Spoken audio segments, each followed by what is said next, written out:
This week's Haftarah talks about a woman who came to the prophet Elisha and told him that she was in dire straits. Dirt poor, dead broke, if you will. What can I do?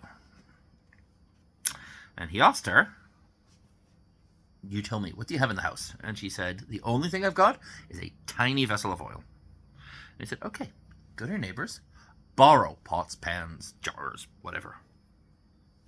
Go in, close the door, start pouring. And what happened, she would start pouring, and the oil just miraculously kept flowing. Sounds almost Hanukkah-esque.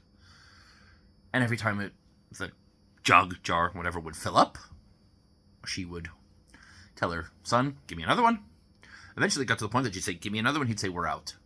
No more pots, no more pans, no more jugs, no more jars. And then the oil stopped flowing. Then she went back to the prophet. She asked, what should I do? And he said, sell it. And use that money to survive. So we'll learn a few things here about the nature of miracles. One is that God always prefers to work what's known as b'derech hateva, according to the laws of nature.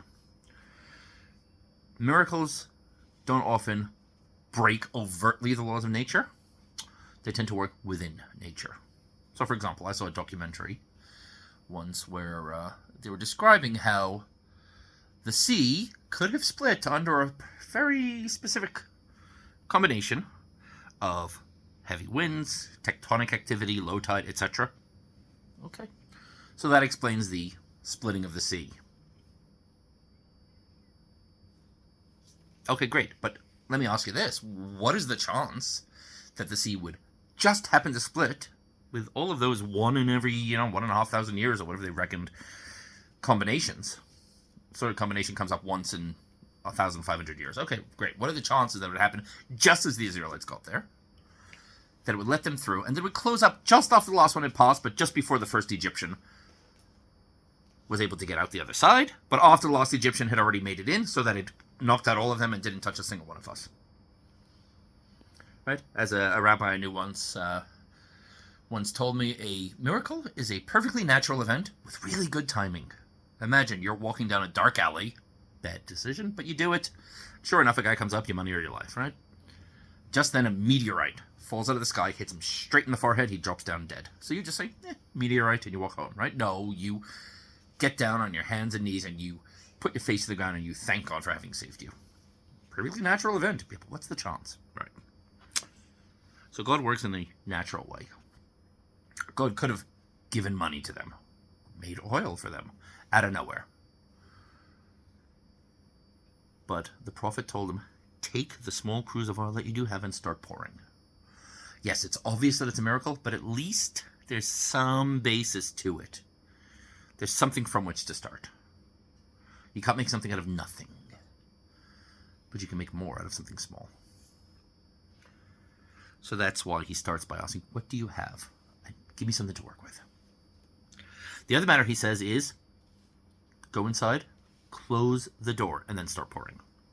Don't do it in front of the whole town, in front of the neighbors.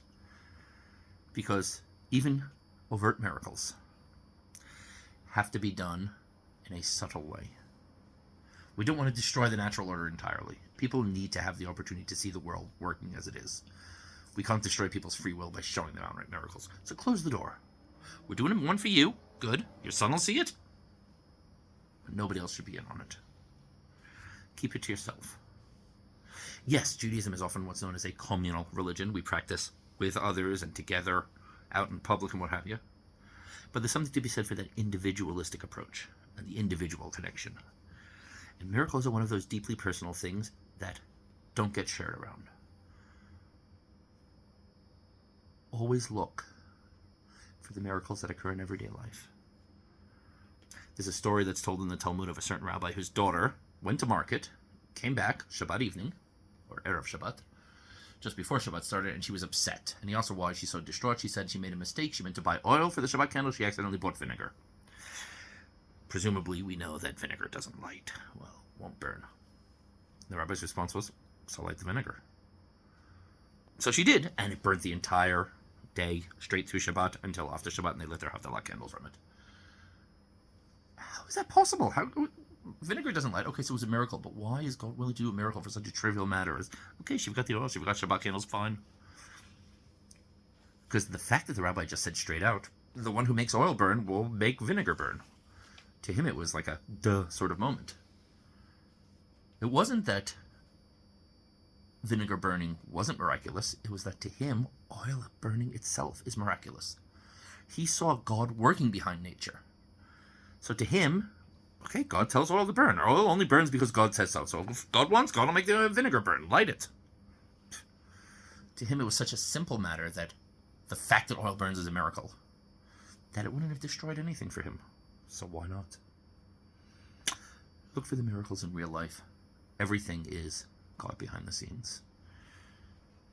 Always look for the miracles and look for what's best. Shabbat shalom.